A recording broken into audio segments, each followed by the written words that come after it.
Compound as composition एस, last class में जो क्वेश्चन दिया था, कार्बन परसेंट जो है 48.64, hydrogen percent 8.11, 43.25%. This is called as percentage composition. ठीक है ना. अब हमारा काम है परसेंटेज कंपोजिशन है फार्मूला निकालना. अगर मैं यहां से फार्मूला निकालूंगा तो वो कौन सा होगा, एम्पिरिकल या मोलिकुलर? हमेशा एम्पिरिकल फार्मूला आएगा. अब एम्पिरिकल फार्मूला निकालने के लिए we are assuming 100 gram compound, और 100 ग्राम कंपाउंड में कार्बन हाइड्रोजन बाई मास ये होगा. बाई मास ये पड़ा हुआ है, और बाई मास को अगला काम मुझे क्या करना है, मोल में चेंज करना है. मोल में चेंज करने के लिए divide by molar mass 12, divide by molar mass 1, divide by molar mass 16. मोल आने के बाद जो नंबर आया है उसमें सबसे छोटा नंबर वो हम मार्क कर लेंगे. ये सबसे छोटा नंबर है, और सारे नंबरों को इस सबसे छोटे नंबर से, मिनिमम जो लीस्ट है उस नंबर से डिवाइड कर देंगे. डिवाइड करने के बाद जो नंबर आएगा हमें देखेंगे कि ये पॉइंट्स में ना आता हो. अगर कंप्लीट नंबर हो सारे तो फिर सिंपलेस्ट एक उस फॉर्म में लाना है अपन को. इसको मान लो जैसे 2, 4, 6 आ गया तो 2 से डिवाइड करके सिंपलेस्ट 1:2:3 कर देंगे. अब यहां तो पॉइंट आ रहा है तो हमें क्या करना है, इसको कंप्लीट नंबर में चेंज करना है, इंटीजर फॉर्म में. तो 1.5 को अगर मैं 2 से मल्टीप्लाई कर दूं तो इंटीजर फॉर्म में आ जाएगा. मिनिमम यही हुआ. ठीक है, तो मैंने इसको मल्टीप्लाई किया 2 से, तो ये भी 2 से मल्टीप्लाई होंगे सारे, तो ये आ गया 6, ये आ गया 2. अब ये एक्चुअली इसका जो है सिंपलेस्ट रेशियो है, और अगर मैं सिंपलेस्ट रेशियो निकाल चुका हूं तो इससे मैं सीधा क्या निकाल दूं, इंपिरिकल फार्मूला. और इंपिरिकल फार्मूला मुझे पता लग गया तो इससे मैं निकाल सकता हूं इंपिरिकल मास, जो कितना आएगा, इज इक्वल टू 74. अब अगर आगे और बढ़ना है उसको, ठीक है ना, मोलिकुलर फार्मूला पूछा है, तब वो मोलिकुलर मास देगा या वेपर डेंसिटी देगा. ठीक है ना. तो अगर उसके लिए रिलेशन अपन ने कौन सा यूज किया था कि मोलर मास अपॉन इंपिरिकल मास, इनका रेशियो हमेशा n होगा इंटीजर, और मोलिकुलर फार्मूला जो है it is equal to empirical formula n times. ये 2 चीजें ध्यान रखनी है, where n is always integer. ठीक है ना. ये अपन लास्ट क्लास में पढ़ चुके हैं. गेलुसाक लो, गेलुसाक से GA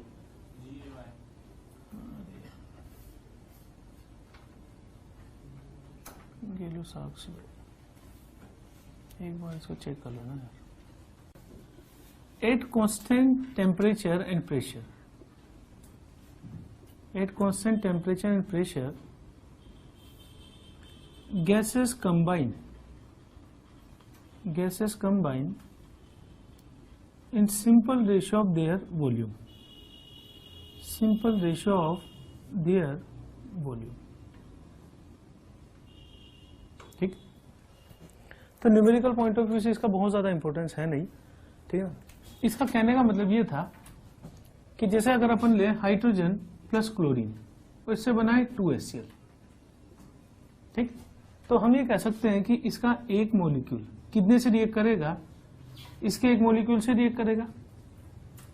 अगर मैं एक मॉलिक्यूल का वॉल्यूम V ले लूं तो इसका वॉल्यूम भी कितना होगा, तो ये किस रेशियो में रिएक्ट कर रहे हैं, 1:2. समझ गए बात हो. सिंपल रेशियो का मतलब क्या है, इंटीजर रेशियो. यानी ऐसा नहीं हो सकता है कि एक मॉलिक्यूल इसका रिएक्ट करे और इसका आधा रिएक्ट करे, क्योंकि आधे मॉलिक्यूल का कोई मतलब ही नहीं. जैसे अगर अपन एग्जांपल लें N2 + 3H2 और इससे हम बनाते हैं अमोनिया. ठीक. तो मैं ये कह सकता हूं कि अगर इसका V वॉल्यूम अगर यूज हो रहा है तो इसका कितना होगा, 3V लीटर. यानी किस रेशियो में रिएक्ट करेंगे, 1:3. ठीक. तो सिंपल ये चीज है. और ये चीज मैं कैसे लिख पा रहा हूं कि जैसे अगर मैं मोल पे जाऊं तो मोल ये बोलता है कि एक मोल इसके एक मोल से रिएक्ट करेगा.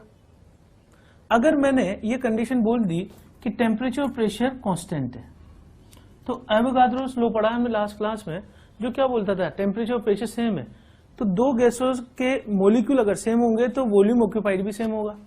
या उल्टा बोल दें कि अगर 2 गैसेस का वॉल्यूम ऑक्यूपाइड सेम होगा तो उनमें नंबर ऑफ मॉलिक्यूल भी क्या होंगे, सेम होंगे. या मैं बोल सकता हूं नंबर ऑफ मोल भी क्या होंगे, सेम होंगे। तो यही चीज यहां से है कि अगर आप मोल रेशियो में जो रिएक्ट करवा रहे हो, वन मोलिक्यूल या मोल रेशियो में इनका रेशियो इंटीजर ही होगा हमेशा, 1:1 होगा या 1:2 होगा या 1:3 होगा या 2:3 होगा। हमें कह सकते हैं कि इसके 2 मोलिक्यूल इसके 3 से रिएक्ट कर रहे हैं, लेकिन हम ये नहीं कह सकते कि 2.2 मोलिक्यूल्स आर रिएक्टिंग विद 3.5, क्योंकि उस मोलिक्यूल का मैं फ्रैक्शन में नहीं ले सकता पार्ट।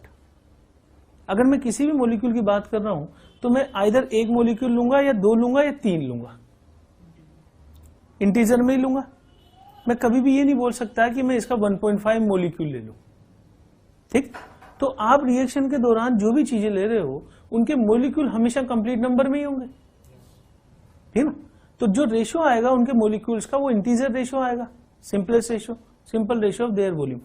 सेम चीज वॉल्यूम के बारे में कही है गेलुसाक ने कि जो वॉल्यूम इनका रिएक्ट कर रहा है, अगर हम ये कहें कि इसका V लीटर रिएक्ट कर रहा है तो इसका कितना होगा 3V, और रेशियो क्या होगा 1:3। समझे। तो न्यूमेरिकली तो इसका कोई ज्यादा इंपोर्टेंस है नहीं, हम सिर्फ इसकी डेफिनेशन पढ़ रहे हैं। अब इसके बाद हम देख रहे हैं calculation of minimum molar mass, calculation of minimum molar mass. अब मिनिमम मोलर मास का क्या मतलब है वो चीज समझ रहे हैं। एग्जाम्पल से बता रहा हूं मैं। जैसे अगर मैं एग्जाम्पल ले लूं कि एक compound has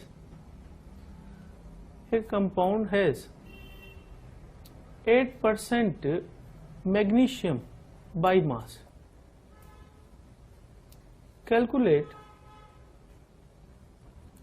its minimum molar mass, minimum molar mass.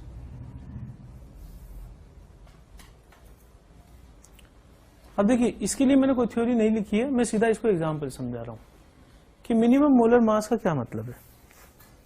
जैसे इस क्वेश्चन में क्या दे दिया है हमें कि एक compound has 8% magnesium by mass.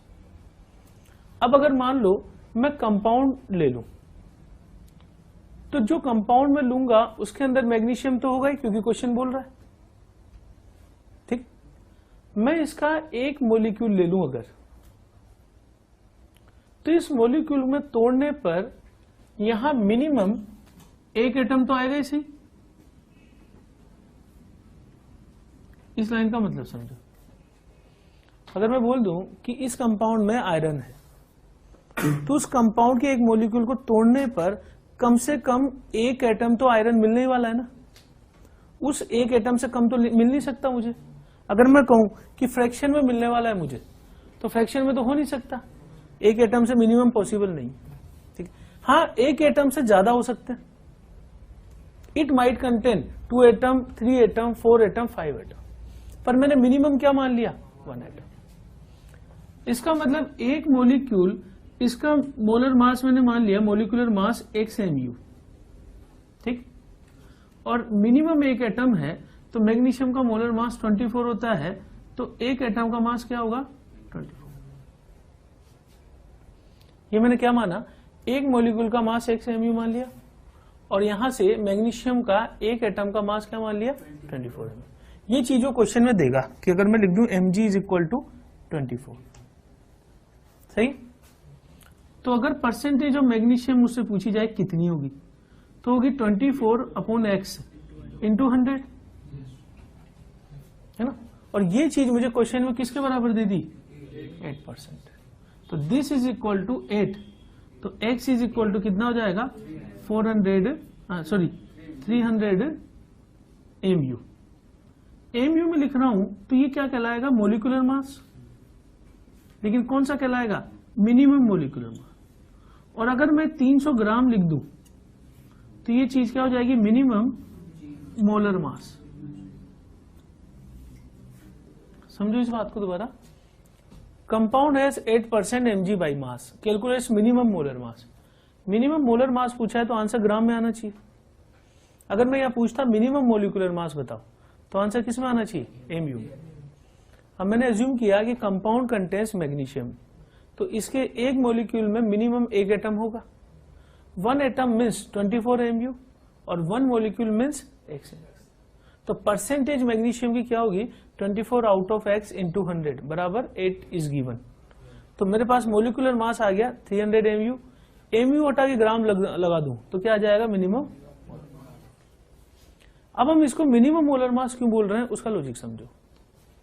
अगर मान लो मैं इसमें 2 एटम मान लेता तो यहां पे 24 इंटू 2 आता, ठीक है ना। तो मिनिमम तो 300 है ना, और अगर मैं 2 मान लेता तो ये बढ़ता जाता इसी के मल्टीपल में। यानी अगर मुझसे पूछा जाए कि इसके मोलर मास क्या क्या हो सकते हैं, तो इसके मोलर मास या तो 300 होगा या 600 होगा या 900 होगा, इसी के मल्टीपल में होगा। ये सारे पॉसिबल है। उनमें से ये वाला क्या कहलाएगा। तो इसी क्वेश्चन को हम मल्टीपल में चेंज कर सकते थे अगर मैं यहां पे मिनिमम वर्ड हटा देता। तो मिनिमम हटा देता तो 1 मान के कर सकते थे, 2 मान के कर सकते थे, 3 मान के कर सकते, और आंसर आता है इसी के मल्टीपल में 300, 600 या 900। लेकिन अगर मैं मिनिमम लगा दूंगा तो फिर आंसर सिर्फ कौन सा हो जाएगा 300, ठीक है ना। तो ये आसान टॉपिक है, समझ में आ गया होगा प्रॉब्लम से, ठीक है ना। मिनिमम मोलर मास की calculation by mass.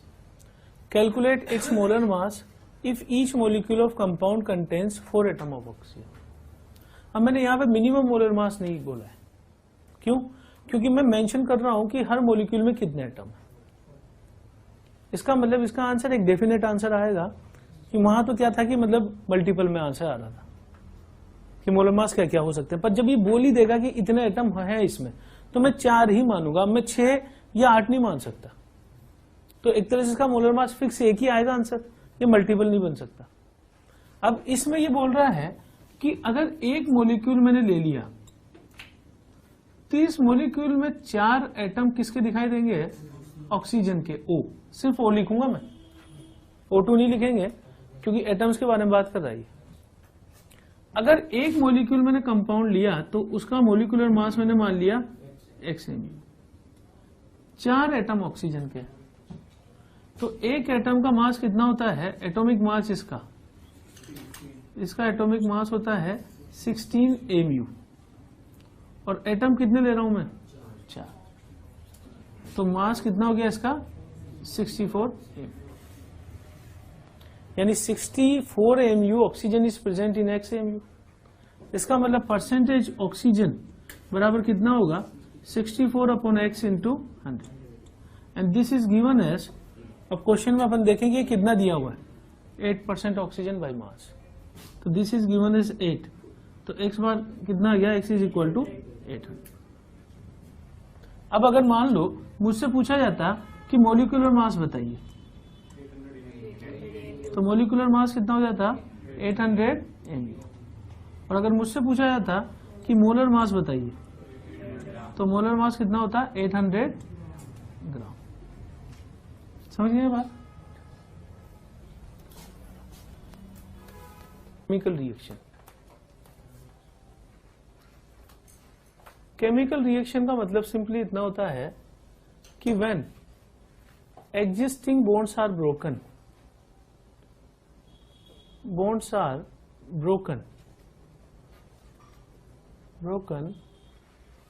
and new bonds are formed,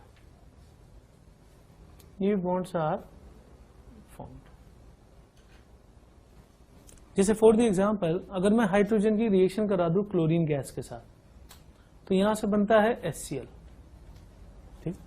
तो हम ये कह सकते हैं कि हाइड्रोजन के बीच में जो बॉन्ड है वो ब्रेक हुआ होगा, क्लोरीन के बीच में जो बॉन्ड है वो ब्रेक हुआ होगा, और इनके मिलने से HCl के 2 मॉलिक्यूल बन गए होंगे, क्योंकि ये इसके साथ चला गया, ये इसके साथ चला गया। तो सिंपली मतलब ये है कि new bonds are formed and existing bond are broken. क्या चीज फॉर्म्ड इन ए रिएक्शन होगा तभी तो बॉन्ड फॉर्म होगा, मतलब समझे नहीं मैं क्या कहना चाह रहा हूं, मतलब ठीक। तो केमिकल रिएक्शन का मतलब chemical bonds are broken and formed, simple सा मतलब ये, ठीक है ना। जहां केमिकल बॉन्ड्स इन्वॉल्व होंगे हम उसको क्या नाम देते हैं, केमिकल रिएक्शन, ठीक। अब हम किसके बारे में पढ़ रहे हैं? Balance chemical reaction, balanced chemical reaction. अब देखो मोल्ड में एक जो सबसे बड़ी दिक्कत आती है वो इसी स्टेप में आती है कि हाइड्रोजन और क्लोरीन मिलके क्या बनाने वाले हैं ये आपको नहीं पता है जब तक कि आपको याद ना हो ये चीज। मतलब ये वाली चीज एक्सपेरिमेंटली मालूम चली। जैसे अगर मैं नाइट्रोजन और ऑक्सीजन की रिएक्शन कराऊं तो नाइट्रोजन और ऑक्सीजन के मिलने से मल्टीपल प्रोडक्ट बनते हैं। अब आप ये नहीं बोल सकते कि कौन सी गैस बनने वाली है। हर टेम्परेचर के हिसाब से अलग गैस बनेगी। NO बन सकती है, NO2 बन सकती है, N2O4 बन सकती है। समझ बात हो? तो जब तक कि हमें कंडीशन ना पता हो हम प्रेडिक्ट नहीं कर सकते कि प्रोडक्ट क्या होगा। दूसरी बात, कुछ रिएक्शन ऐसी है कि जिनमें जैसे मैं सिंपली बोल दूं कि अमोनियम कार्बोनेट को मैं गर्म कर दूं तो पहला क्वेश्चन तो आपके दिमाग में आएगा कि अमोनियम कार्बोनेट क्या है। मैं किस पॉइंट ऑफ व्यू से बता रहा हूं कि 11th क्लास के स्टूडेंट को क्या दिक्कत आती है। जब बच्चा 11th क्लास में आया है तो उसको पहले तो ये नहीं पता है कि अमोनियम कार्बोनेट क्या है। चलो मैंने लिख दिया, अब मैंने आगे लैंग्वेज में लिख दिया कि when ammonium carbonate is heated which gases are found. क्या आप बता सकते हैं यहां से व्हिच गैसेस आर फाउंड? तो यहां पे अगर बच्चे ने पढ़ा हुआ है तो बता सकता है कि यहां अमोनिया और CO2 गैस मिलने वाली है। अब इसके लिए कोई ट्रिक नहीं है अपने पास कि अपन देख कर ही बता दें कि which product is going to form. ये चीज धीरे धीरे जब हम इनऑर्गेनिक पढ़ लेते हैं, इनऑर्गेनिक के चैप्टर्स आएंगे आपके 11th क्लास में, 12th क्लास में, तो जब हम इनऑर्गेनिक की रिएक्शंस पढ़ेंगे तो हमें आइडिया हो जाएगा। कुछ रिएक्शन हम पढ़ते आए हैं 6th क्लास से, जैसे अमोनिया फॉर्मेशन बोला जाए तो आपके दिमाग में आ जाएगा इमीडिएटली नाइट्रोजन प्लस हाइड्रोजन मिलकर अमोनिया बनाता है। समझ बात? तो जो मोल की दिक्कत है वो ये है कि अगर मान लो कोई ऐसी रिएक्शन उसने दे दी क्वेश्चन में जो आपने पढ़ी नहीं है अभी तक, तो फिर वहां पे प्रोडक्ट निकालने में हमें दिक्कत आ सकती है। ठीक है ना? तो ये वाला पार्ट तो अपन धीरे धीरे पढ़ते पढ़ते ही सीखेंगे कि किसको गर्म करने पे क्या बनेगा। जैसे PCl5 गर्म कर लिया तो हम कहेंगे कि पढ़ा हुआ है तो कहेंगे PCl3 और Cl2 मिलने वाला। लेकिन जो बच्चा बिल्कुल नहीं पढ़ा हुआ है इसको, जिसे पता ही नहीं है, कभी रिएक्शन देखी नहीं, वो ये भी तो सोच सकता है ना कि PCl5 से PCl4 प्लस क्लोरीन मिल जाए, PCl4 प्लस Cl मिल जाए, या PCl2 प्लस 3Cl मिल जाए अलग होकर। तो ये एक ऐसा पार्ट है ना कि धीरे धीरे 11th के बच्चे को समझ में आता है। जैसे जैसे वो पढ़ता जाता है उसका ये वाला पार्ट स्ट्रॉन्ग होता जाता है। हम बात कर रहे हैं बैलेंस केमिकल रिएक्शन की। अगर कोई भी न्यूमेरिकल सोल्व करना है तो हमें सबसे पहले तो, अगर रिएक्शन दी हुई तो बहुत अच्छा है, तब तो अगला काम हमारा सिंपल ये है कि रिएक्शन को बैलेंस करना है। अगर रिएक्शन नहीं दी हुई है तो फिर वो डिफिकल्ट क्वेश्चन बन जाएगा। अच्छा, बैलेंसिंग अगर हमें करनी है तो बैलेंसिंग दो तरह की बैलेंसिंग है अपने यहाँ पे। एक तो हीट एंड ट्रायल से करते हैं अपन, और एक बैलेंसिंग अपने जो है इक्विवेलेंट कंसेप्ट में हम पढ़ते हैं रिडॉक्स रिएक्शन की balancing.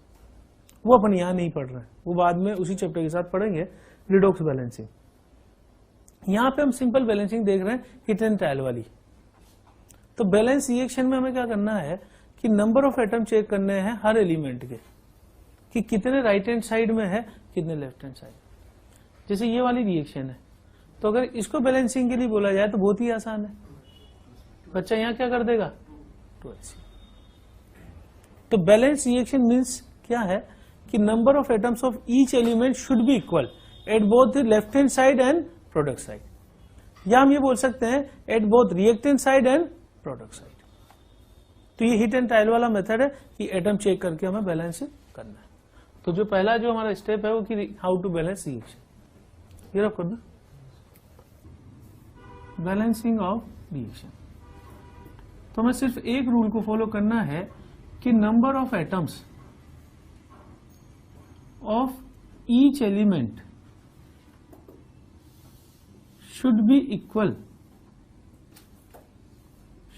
equal at both reactant and product side.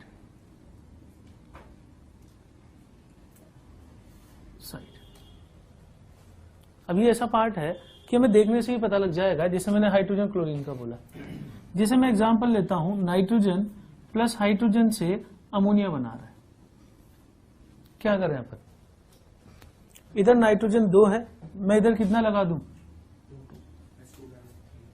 और यहां हाइड्रोजन कितने हो गए 6, तो इसके आगे क्या लगा दूं, समझ गए बात को। जैसे अगर मैं एग्जांपल लूं Na2CO3 प्लस HCl की रिएक्शन करा रहा हूं और इससे मैं बना रहा हूं NaHCO3 प्लस NaCl, बैलेंसिंग है या नहीं है इसमें, ये रिएक्शन बैलेंस है या नहीं है, ये ऑलरेडी बैलेंस है, इसको मुझे बैलेंस करने की कोई आवश्यकता नहीं। ठीक है, अगर मान लो मैं लिख दूं Na2CO3 प्लस HCl से मैं प्रोडक्ट बना रहा हूं H2CO3 प्लस NaCl, क्या ये रिएक्शन बैलेंस है, नहीं। तो बैलेंस करने के लिए क्या करें, इधर 2 Na है तो इसके आगे क्या लगा दूं, ठीक है, इधर एक हाइड्रोजन है, अच्छा कार्बोनेट इधर एक है, तो हाइड्रोजन को बैलेंस करने के लिए इधर कितना लगा दूं। अब आप देख लो कि रिएक्शन बैलेंस है या नहीं है, एटम्स को चेक करना है बस अपन को हीट एंड ट्रायल मेथड से। मैंने लिखा H2SO4 प्लस NaOH की रिएक्शन करा रहे हैं और यहां से क्या बन रहा है Na2SO4 प्लस यहां से H2, क्या करें अपन, H2SO4 है, उधर 2 Na दिखाई दे रहा है, तो इसको मल्टीप्लाई किससे कर दूं, 2 से। अब किसको बैलेंस कर रहे हैं अपन, वाटर के आगे कितना आएगा, तो इधर हाइड्रोजन कितने हो गए 2 प्लस 2 4, तो इधर आगे क्या आ जाएगा, तो मेरे ख्याल से बैलेंसिंग जो है वो एक सिंपल चीज है जो कि आपको देखने से पता लग जाएगा क्या करना है मुझे। जैसे मैं एग्जांपल लूं, मैंने एग्जांपल लिया P4 प्लस O2 से P4O10, क्या करना है अपन को, O2 के आगे 5 लगा देना। जैसे हमने एग्जांपल लिया इसमें KClO3 से KCl प्लस O2, बताइए क्या करेंगे, 2 KCl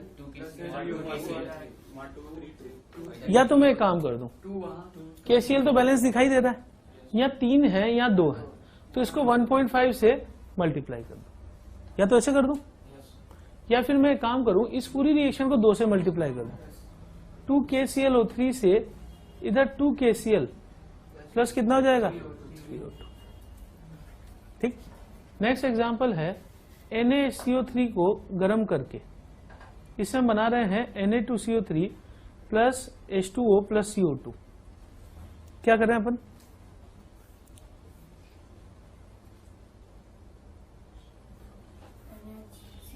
यहां आगे यहां 2 Na है, यहां आगे 2 लगा दो, ठीक है ना। अब इतना करने से बैलेंस हो गया, बस आपको एटम चेक करना है कि बैलेंस है या नहीं। तो ये भी अभी अपन ने क्या देखा है कि how to balance a reaction. अब इसमें एक स्पेशल केस हम देखेंगे कि combustion of hydrocarbon, combustion of hydrocarbon. Hydrocarbon हम किसको बोलते हैं, जिसमें कार्बन भी हो और हाइड्रोजन भी हो, CXHY। कंबशन का सिंपली मीनिंग होता है ऑक्सीजन के साथ रिएक्शन। जब भी आप किसी चीज को जलाते हैं तो ऑक्सीजन इज रिक्वायर्ड, लेकिन ऑक्सीजन हमारे पास होनी चाहिए एक्सिस में। क्या कारण है कि अगर कार्बन कंटेनिंग कंपाउंड को अगर अपन ऑक्सीजन के एक्सिस में जलाते हैं तो CO2 बनती है, लेकिन अगर ऑक्सीजन लिमिटेड अमाउंट में होगा तो carbon monoxide is also formed. तो जैसे अगर मुझे बोला जाए कि कंप्लीट कंबशन, तो complete combustion means oxygen should be taken in axis amount. और कंबशन का सिंपली मीनिंग में बोल सकता हूं कि ऑक्सीजन के साथ रिएक्शन है, कार्बन चला जाएगा CO2 में और हाइड्रोजन चला जाएगा H2 में। अब आगे का काम बैलेंसिंग होगा, है ना। तो ये अपन आगे देखते हैं कि O2 should be taken in axis, taken in axis gas, और हाइड्रोजन कन्वर्ट्स इनटू H2O। अब H2O लिक्विड होगा या वेपर होगा, that is decided by the temperature at which combustion is taking place. यानी कहने का मतलब यह है कि अगर temperature less than 100 degree centigrade हुआ कंबशन के दौरान, तो वाटर किस फॉर्म में होगा? लिक्विड फॉर्म में। तो नॉर्मली जब अपन किसी चीज को जलाते हैं रूम टेम्परेचर पे, तो रूम टेम्परेचर मीन्स 25 डिग्री लेते हैं अपन, तो डेफिनेटली वो वाटर किस अमाउंट में होगा, किस स्टेट में होगा? लिक्विड। लेकिन अगर किसी क्वेश्चन में टेम्परेचर 100 डिग्री से ज्यादा दे दिया हो, तो फिर वाटर को मुझे किस स्टेट में लेना है? H2O। समझ गए बात को? अब कंबशन कैसे होगा कि जैसे मैंने CH4 का कंबशन कराया O2 की प्रेजेंस में, क्या बनने वाला है? CO2 plus H2। ठीक। अब नॉर्मल कंबशन के बारे में कुछ नहीं बोला हो तो अपन ये देखेंगे ये गैस और ये किस स्टेट में लेना है? अगर टेम्परेचर के बारे में कुछ नहीं बोला हो तो आप रूम टेम्परेचर मान के उस वाटर को किस कंडीशन में ले लोगे? Liquid state. अब अगला काम है हमारा बैलेंसिंग। तो बैलेंसिंग का रूल ये है कि फर्स्ट बैलेंस कार्बन, पहला नंबर ये है, then balance hydrogen and at last balance oxygen. यानी आप किस ऑर्डर में बैलेंस करने वाले हो? CHO। सबसे पहले कौन? नहीं, मतलब एक जनरल रूल है, ऑक्सीजन को बाद में बैलेंस करें, एक पर्टिकुलर एक मेथड ये है। ठीक है भाई, जैसे हीट एंड ट्रायल तो हमेशा वैलिड है ही, ठीक है ना, हीट एंड ट्रायल से आप कर सकते हो तो कोई दिक्कत ही नहीं, ठीक है। पर एक सिस्टमेटिकल अप्रोच से अगर अपन आगे बढ़ना चाहिए, जैसे थोड़ा सा कॉम्प्लिकेटेड आ जाए तो फिर हम उसमें कार्बन, हाइड्रोजन और ऑक्सीजन के ऑर्डर में बैलेंस करें। तो जैसे मान लो मैंने एक एग्जाम्पल लिखा है CH4 का, तो CH4 को हम कैसे बैलेंस करेंगे? अगर कंबशन में यहां लिख रहा हूं CH4 प्लस O2, यहां से CO2 प्लस H2।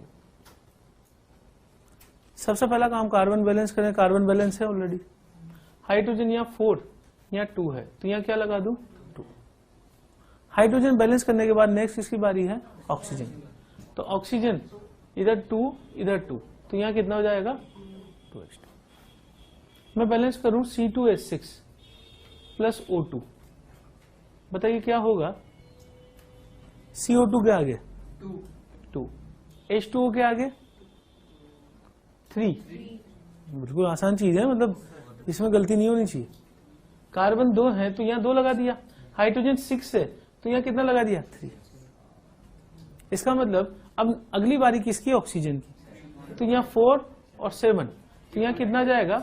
7/2 या 3.5। बैलेंस हो गई। अगर मुझसे बोला जाए C2H5OH प्लस O2 से CO2 प्लस H2O, सबसे पहली बारी किसकी है? कार्बन की। इधर कार्बन कितना है? 2, तो मैं CO2 के आगे कितना लगाऊं? 2। H2O के आगे क्या लगाऊं? इधर हाइड्रोजन कितना है? 6, इधर कितना है? 2, तो मैं किससे मल्टीप्लाई कर दूं? 3 से। अब ऑक्सीजन के आगे कितना लगाना है? 7/2। गलत। यही तो चीज है ना, चीजें देखो, ये ऐसा नहीं है कि हम ये बहुत बड़ी चीज पढ़ रहे हैं कंसेप्ट वाइज, ये हम एक बहुत छोटी चीज पढ़ रहे हैं जो क्वेश्चन का एक जरा सा पार्ट है। लेकिन अब अपन ये बोले कि यार हमसे क्वेश्चन कैसे गलत हो जाते हैं, तो उसका जवाब ये है, हमें सब कुछ आता है, मोल आता है ना, हम उसको आराम से लिखकर सोल्व कर सकते हैं, मोलिकुलर मास के बारे में पता है। लेकिन उसने बोल दिया कि इसके 10 ग्राम के लिए कितना चाहिए, तो मुझे बैलेंसिंग करनी पड़ेगी ना। और अगर मैं बैलेंसिंग की पहली स्टेप ही गलत कर दूंगा तो आंसर कैसे आएगा? तो ये हम बेसिक चीजें पढ़ रहे हैं। मोल का मतलब है बेसिक, केमिस्ट्री में आगे बढ़ने का बेसिक है। अब अगर अपन उस बेसिक में गलती कर रहे हैं तो फिर आगे अपन को कोई नहीं बचा सकता फिजिकल केमिस्ट्री में।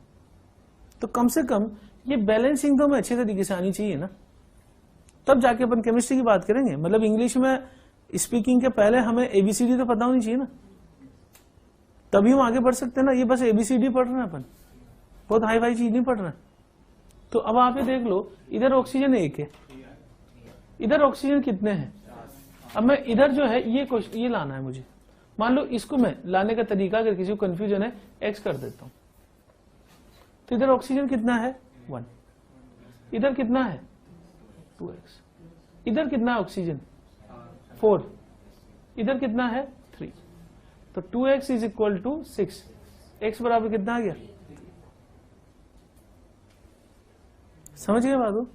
बेंजोइक एसिड ले लूं C6H5COOH, तो बेंजोइक एसिड में यहां पे CO2 प्लस H2, बताइए CO2 के आगे क्या आएगा, CO2 के आगे 7, सही है। अब किसी को 6 दिखाई दे रहा होगा, लेकिन एक कार्बन इधर भी, वाटर के आगे 3, सही है, बैलेंस हो गया। अब ऑक्सीजन के आगे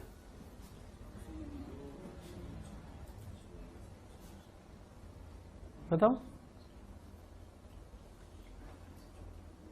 15/2 कितना हो जाएगा 15, 17, 15/, तो मेथड मैंने बता दिया ना आपको, इसको x मान के, जैसे अगर ये x मानता मैं यहाँ, तो ऑक्सीजन इधर कितने हैं 2, अगर मैं x मान लेता इस नंबर को, तो यहाँ कितना हो जाता है 2x बराबर, ये कितना हो जाता 14 और ये कितना हो जाता 3।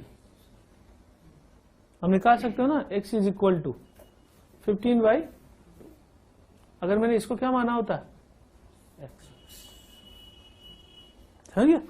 तो बैलेंस अपन ऐसे करना है। अगर मैं इसको जनरलाइज कर दूं, जनरलाइज कर रहा हूं मैं CXHY प्लस O2 से या CO2 प्लस H2, बताइए CO2 के आगे क्या आएगा x, सही है, ये x है तो ये x, H2O के आगे y/2, क्यों? क्योंकि हाइड्रोजन यहाँ y है, यहाँ हाइड्रोजन 2 है, एक तरफ y एक तरफ 2, तो उसको किससे मल्टीप्लाई किया जाना चाहिए y/2। अब बारी आई ऑक्सीजन की, तो ऑक्सीजन के आगे ये कोफिशिएंट क्या आएगा, इसको मैंने जो है सपोज करो मैं इसको n मान लेता हूं, n मुझे निकालना है, बोलो कितना आएगा n, 4x plus y/2 नहीं 2x plus y/2 बराबर 2x प्लस, y/2 बराबर है। चलो तो देख लेते हैं अपन। अगर मैं ऑक्सीजन यहां देखूं तो कितना हो गया ऑक्सीजन 2n, इधर ऑक्सीजन कितना है 2x और इधर ऑक्सीजन कितना है y/2, तो n is equal to x plus y/4। किसी का आंसर आया ये? आप क्या बोल रहे थे, इसका आंसर गलत था। हाँ इधर, तो एक बेसिक चीज में देखो गलती हो रही है। अब ये चीज सोचो ना कि बेसिक चीज जो है, अगर हमने यही गलती कर दी तो अपन मोल कैसे सीखेंगे, आगे फिजिकल केमिस्ट्री के बड़े बड़े क्वेश्चन कैसे कर पाएंगे बताओ, ठीक है ना? तो शांत दिमाग से अपन ये सोचें कि बैलेंसिंग कोई बहुत मुश्किल नहीं है, तरीका आपको बता दिया मैंने, एटम बराबर होनी चाहिए। अब उसको आप किसी भी तरीके से करो, जरूरी नहीं है कि मेरा जो मेथड है वही है कि कार्बन हाइड्रोजन ऑक्सीजन, अगर आपको देखते ही कोफिशिएंट दिखाई दे रहे हैं तो आप उसको वैसे ही बैलेंस कर दो, ठीक है ना? तो रिडॉक्स तो है नहीं है, सिंपल एटॉमिक बैलेंस है, ठीक है? तो अभी हमने क्या देखा है, बैलेंसिंग ऑफ हाइड्रोकार्बन, ठीक है? अब क्वेश्चन करने का हमारा पहला प्रोसीजर क्या है, राइट द केमिकल रिएक्शन। कई बार ऐसा हो सकता है कि रिएक्शन ना दे और हमसे ये बोल दे कि nitrogen hydrogen reacts to form ammonia, तो मुझे लिखना है N2 प्लस H2 से NH3, ठीक? अगला स्टेप अपना क्या है, बैलेंसिंग ऑफ रिएक्शन। बैलेंसिंग के एग्जांपल हम देख चुके हैं। अब हम क्या करेंगे, उस बैलेंसिंग को स्टडी करेंगे, एनालाइज करेंगे कि बैलेंसिंग से हमें किस चीज का पता लगता है, ठीक? Analysis of balance chemical reaction, chemical reaction.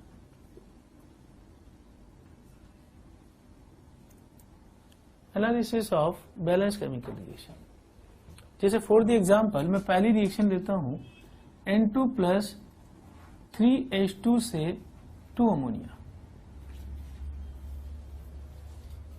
इसका मतलब यह है कि अगर मैं इसका एक मॉलिक्यूल ले लूं तो इसके कितने मॉलिक्यूल से रिएक्ट करने वाला है, 3 मॉलिक्यूल से, और अगर ये दोनों रिएक्ट कर गए तो ये खत्म हो जाएंगे, और ये कितने बन जाएंगे 2 मॉलिक्यूल। ये इसका सिंपल मीनिंग है, एनालिसिस है ये। एक मॉलिक्यूल कितने से रिएक्ट कर रहा है 3 मॉलिक्यूल से, और ये मॉलिक्यूल कंजर्वेशन कभी नहीं लगता है। क्या आप ये ना सोचें कि ये 3 और 1 और 3 मिल रहे हैं तो 4 बनने चाहिए। तो मॉलिक्यूल कंजर्वेशन या मोल कंजर्वेशन कभी नहीं आता अपने सिलेबस में। अपने सिलेबस में आता है मास कंजर्वेशन, यानी कि जितना मास पार्टिसिपेट कर रहा है उतना ही मास बनने वाला है, लेकिन यहां नहीं लगाएंगे। यहां इसको मैं ऐसे बोल सकता हूं कि इसका 1 मोल इसके कितने मोल से रिएक्ट कर रहा है 3 मोल से, और कितना बनाता जा रहा है 2 मोल। समझ गए बात? अच्छा, किस रेशो में रिएक्ट कर रहे हैं 1:3, और इससे कितना बन रहा है 2। ये जो रेशो मैं यहां लिख रहा हूं, this is called as stoichiometry. ठीक, स्टोइकोमेट्री क्या बताती है हमें कि in what ratio reactant molecules are reacting and in what ratio products are form. समझ गए बात को? और जो ये नंबर्स दिखाई दे रहे हैं, they are called as stoichiometric coefficients. Stoichiometric coefficients यानी कि बैलेंस रिएक्शन में हर रिएक्टेंट या प्रोडक्ट के आगे जो कोएफिशिएंट दिखाई दे रहा है, बैलेंस रिएक्शन में हर रिएक्टेंट या प्रोडक्ट के आगे जो कोएफिशिएंट दिखाई दे रहा है, that is called as stoichiometric coefficient. और overall this ratio is called as stoichiometry. हर रिएक्शन की एक फिक्स्ड स्टोइकोमेट्री है, यानी ऐसा नहीं कि स्टोइकोमेट्री चेंज करती जाएगी। स्टोइकोमेट्री हमेशा फिक्स रहेगी।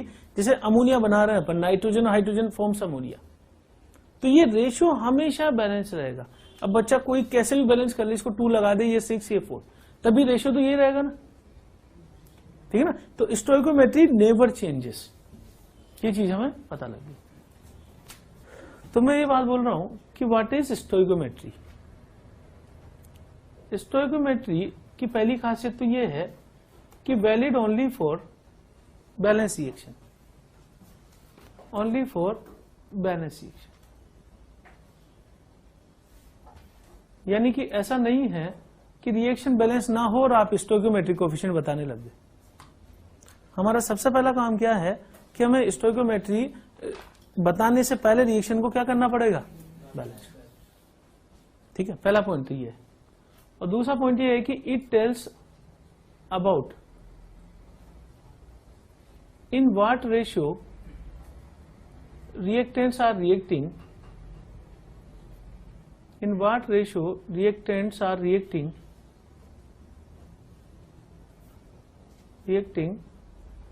and products are formed. Products are formed. ठीक है ना? इन वाट रेशियो। तो बैलेंसिंग करने के बाद हम क्या स्टडी करेंगे, स्टोइकोमेट्री। जैसे फॉर द एग्जांपल मैंने ले लिया कि KClO3 से यहां पर KCl प्लस O2, तो थोड़ी देर पहले हमने बैलेंस किया है, ये 2 ये 3।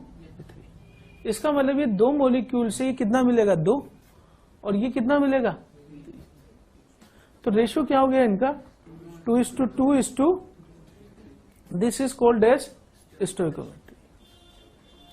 अब देखो, मोल एक ऐसी चीज है ना कि जिसमें आपका मैथमेटिक्स स्ट्रांग है, तो आप बिना किसी आगे किसी चीज के आंसर निकाल सकते हो। जैसे अगर मैं बोल दूं, यूनिटरी मेथड बोलते हैं इसको, जो मैं समझाने जा रहा हूं। अगर मैं क्वेश्चन बोलूं कि 4 मोल इसको गर्म किया हमने, how many moles of oxygen are formed, 6। 2 से कितना बन रहा है 3, तो 4 से इसका दुगना ले लूं तो कितना बनेगा 6। इट इज जस्ट मैथमेटिक्स, कोई अलग से कोई स्पेशल तरीका नहीं है कि 2 से हम बना रहे हैं 3 तो 4 से बनाएंगे 6, और अगर मैं इसे 6 कर दूं तो ये 9 हो जाएगा। 9 सही बोल रहा हूं ना मैं? अगर मैं इसे 6 कर दूं तो कितना हो जाएगा 9। तो this is just simple unitary method. ठीक है ना? अब अगर मान लो यूनिटरी मेथड से हमें आइडिया नहीं लग रहा है, तो उसके लिए हम लिखते हैं मोल mole analysis. Mole mole analysis. Mole mole analysis किसका एनालिसिस है, कि स्टोइकोमेट्री जो हमें पता है उसी का एनालिसिस है further to solve the questions. Question solve करने के लिए एक मेथड तो ये हो गया कि यहीं से देख के बता दो, लेकिन अगर कोई बहुत ही कॉम्प्लिकेटेड रिएक्शन है, आप देखकर आइडिया नहीं लगा पा रहे हो, तो फिर उस केस में हमें क्या लिखना है, राइट मोल मोल एनालिसिस। ठीक है ना। तो मोल मोल एनालिसिस क्या बताता है हमें कि रिएक्शन किस तरीके से हो रही है। It is based on stoichiometry, it is based on stoichiometry.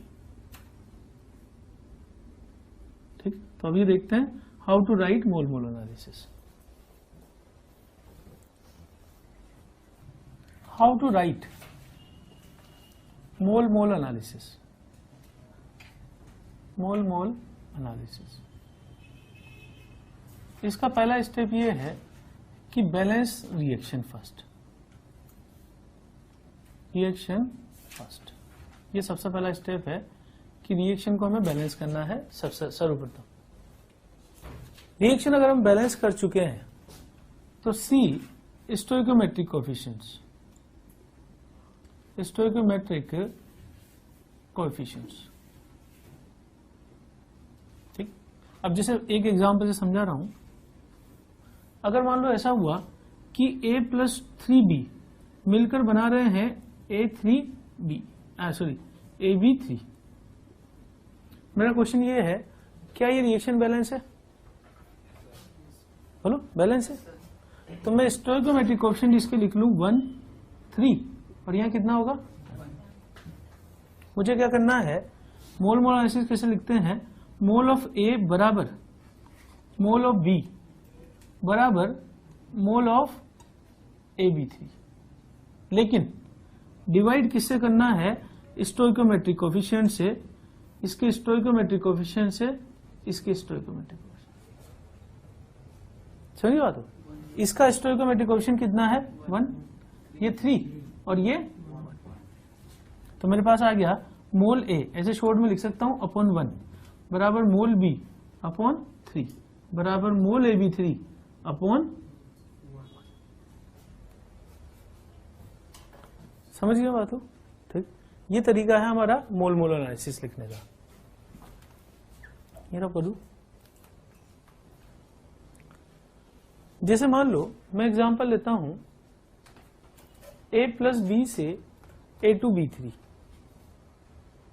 बताइए क्या करें बैलेंसिंग करने के लिए। इधर 2, अभी रिएक्शन बैलेंस हो गई। Stoichiometric coefficient 2, 3, 1। अब मोल मोल एनालिसिस कैसे लिखूं, mole A divided by mole B divided by 3, mole A2B3 divided by 1। सही है। जैसे अपन एक रिएक्शन का एग्जांपल लें, N2+3H2 से 2NH3। बताइए कैसे करूं, mole nitrogen upon 1, mole hydrogen upon 3, mole ammonia by 2। समझिए बात। अब ये चीज हम क्यों लिख रहे हैं, क्वेश्चन सोल्व करने के लिए। क्वेश्चन सोल्व करने के लिए कैसे, एक एग्जांपल समझेंगे। एग्जांपल मान लो मुझे क्वेश्चन में दे दिया कि KClO3 से KCl plus O2 how many moles of oxygen are obtained, how many moles of oxygen are obtained by heating 4 mole KClO3। बता सकते हो आप कितना आंसर आया? 6। अब ये देखो मोल का एक पहला क्वेश्चन अपने सामने आया है, ठीक है ना। मोल का पहला क्वेश्चन है, अगर मान लो इसी को मैं टब बना सकता हूं एक तरह से। अगर मैं आपको यहां पे क्वेश्चन की लैंग्वेज ऐसे लिख देता कि 4 mole of potassium chlorate are heated, how many moles of oxygen are obtained. ठीक है। अब बच्चे को अगर पोटेशियम क्लोरेट पता नहीं है कि इसका फार्मूला क्या होता है, तो आगे बढ़ ही नहीं पाएगा ना।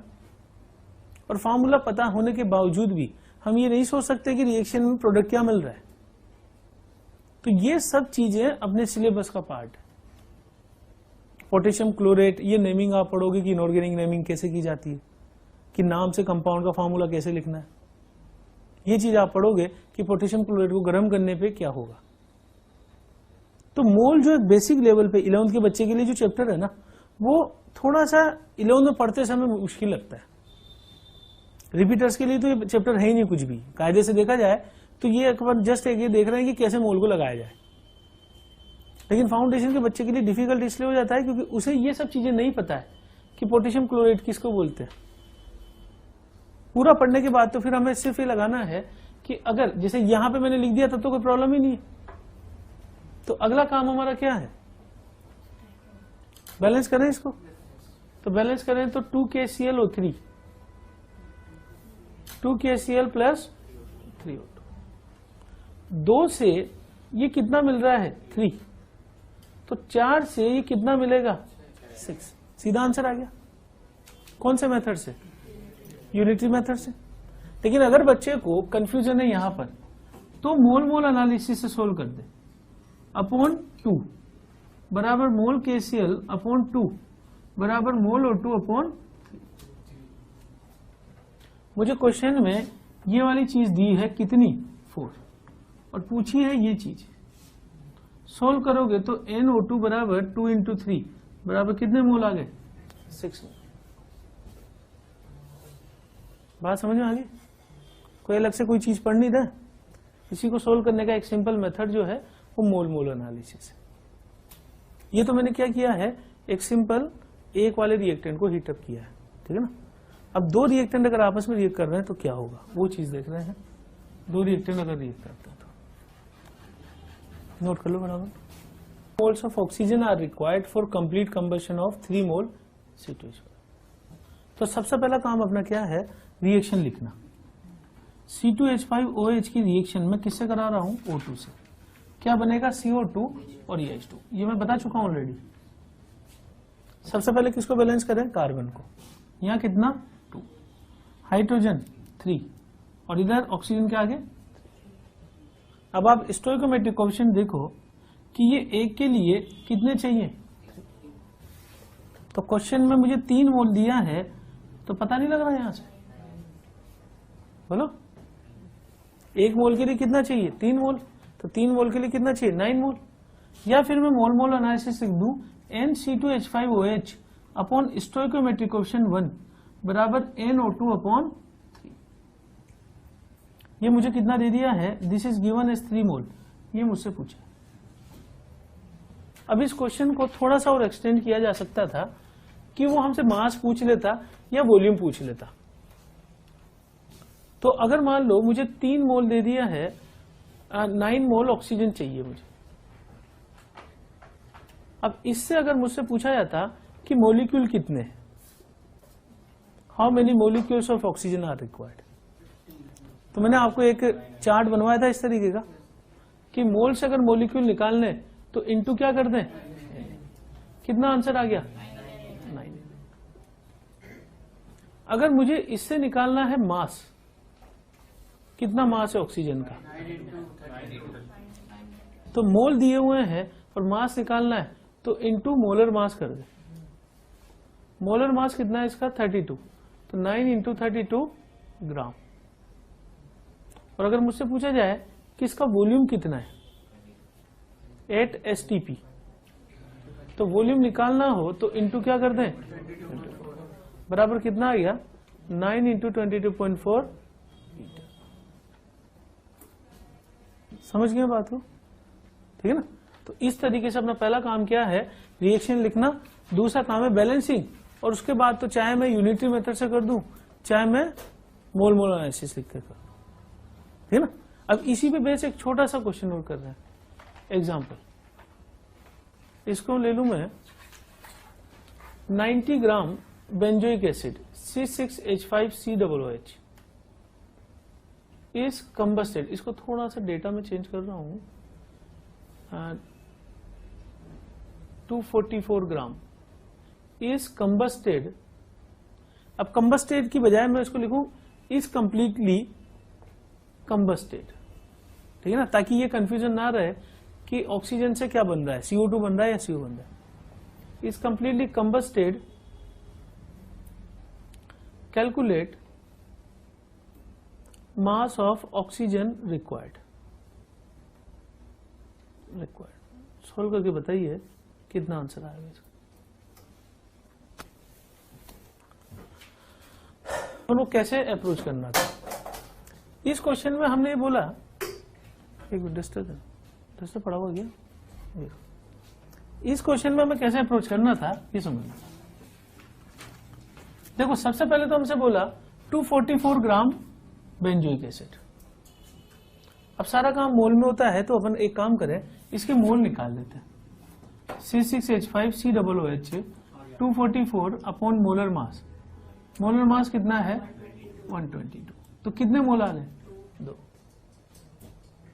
2 मोल इसके आ गए। हमसे पूछा क्या है ये भी मेंशन कर लो। हमसे पूछा है मास ऑक्सीजन कितना होगा, तो पहले मोल तो पता चले ना मुझे। अब मोल निकालने के लिए मैं क्या करूं, सबसे पहले मैं रिएक्शन लिखूं। रिएक्शन क्या होगी, C6H5COOH प्लस O2 से CO2 प्लस H2। अभी मैंने आपको बता दिया बैलेंसिंग कैसे की जाती है। यहाँ 7 कार्बन, यहाँ 7 CO2, यहाँ 6 हाइड्रोजन 3 H2, यहाँ 15। इसका स्टोइकोमेट्रिक कोएफिशिएंट 1 और 15/2 होगा। तो मोल C6H5COOH अपॉन स्टोइकोमेट्रिक कोएफिशिएंट बराबर मोल ऑक्सीजन अपॉन स्टोइकोमेट्रिक कोएफिशिएंट। दोनों में से मुझसे क्या पूछा है, ऑक्सीजन पूछा है, और ये दिया हुआ कितने मोल, 2 मोल। अननोन क्या बच गया, ऑक्सीजन के मोल कितने आ गए, 2 × 15/2 बराबर 15 मोल। अब ऑक्सीजन के 15 मोल आ गए और मास निकालना है, तो मोल होता है weight upon molar mass. Molar mass oxygen का 32, तो वेट कितना आ गया 15 × 32 बराबर 480 ग्राम। बात समझिए। अब गलती पकड़ो कि कहाँ गलती करी है अपन ने, कहीं ना कहीं तो गलती करी होगी ना इनमें से स्टेप्स में। मोल निकालना अपन सीख चुके हैं, बैलेंसिंग मैंने बता दी है, कंबशन आज की क्लास में मैंने ये बता दिया है कि इसका मोल मोल एनालिसिस कैसे लिखना है, ठीक है ना। इसके मोल मुझे 2 दे दिए तो ऑक्सीजन यहीं से बता सकता था मैं। 1 से कितना मिल रहा है, तो 2 से कितना मिलेगा, खत्म बात। बोलो 2 मोल से 15। नोट करो।